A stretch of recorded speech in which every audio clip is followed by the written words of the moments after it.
सम्पूर्णमा नमस्कार। नमस्कार।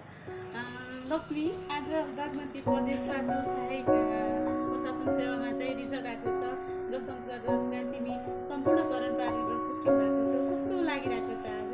एकदम धेरै प्राउड फिल भइरहेछ दिदी। अनि एकदम धेरै मैले त मेरो हस्बेन्डलाई, मेरो ड्याडी मम्मी, सासू ससुरा सम्पूर्ण हजुरको पनि धेरै योगदान छ मलाई मेरो नाम निस्किनमा।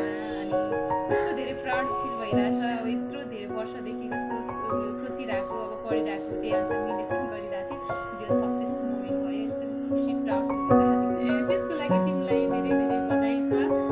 थ्याङ्क यू दिदी। यो परिवारकै पहिलो सफलता, पहिलो खुसी हो। परिवारको पहिलो छोरी अनि पहिलो बुहारी यो सरकारी सेवामा प्रवेश गर्न पाउँदा हामी पनि एकदमै हर्षित भएको छौँ।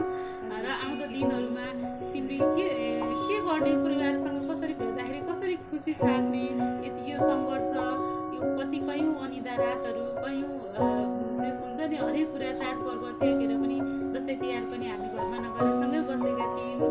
हरेक कुरा सुख दुःख साटासाट गरेको थियौँ। यो समयमा तिमीले घरमा खुसी लिएर जाँदाखेरि त्यो कसरी जान्छु बाबा मम्मीसँग, हस्बेन्डसँग कसरी भेट्छु, घरमा सासू ससुरासँग कसरी भेट्छु जस्तो लागिरहेको छ?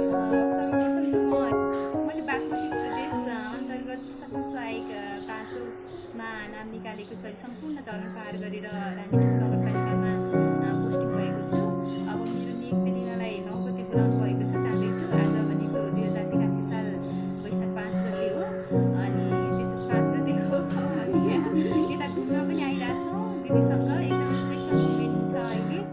हजुरलाई कस्तो लागिरहेको? यो अवसरमा तपाईँको नन्दको पनि घरमा बिहे छ भन्ने खुसियाली छाएको छ। 83 सालको नयाँ वर्षको सँगसँगै घरमा एकदमै खुसियालीको माहौल छाएको छ। एउटा बुहारी पोस्टिङ भइरहेको छ, छोरीको घरमा बिहेको लगन चलिरहेको छ। त्यसको लागि बिहेको लागि के छ तयारी?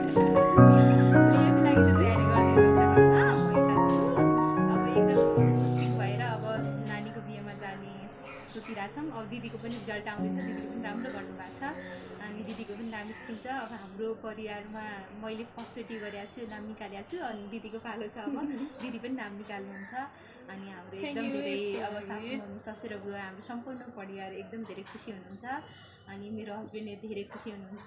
सबैजनाको फ्यामिलीले मलाई विस गर्नुभएको छ, कङ्ग्रेचुलेसन भनेर। सबैजनालाई म धेरै धेरै धन्यवाद दिन चाहन्छु। हजुरलाई के भन्नु छ? बाँकी दिनमा अझै थप उन्नति प्रगति हुँदै जाओस्। छिटै हामी नेपाल सरकारको अधिकृत पदमा पोस्टिङ भएको खुसी अनि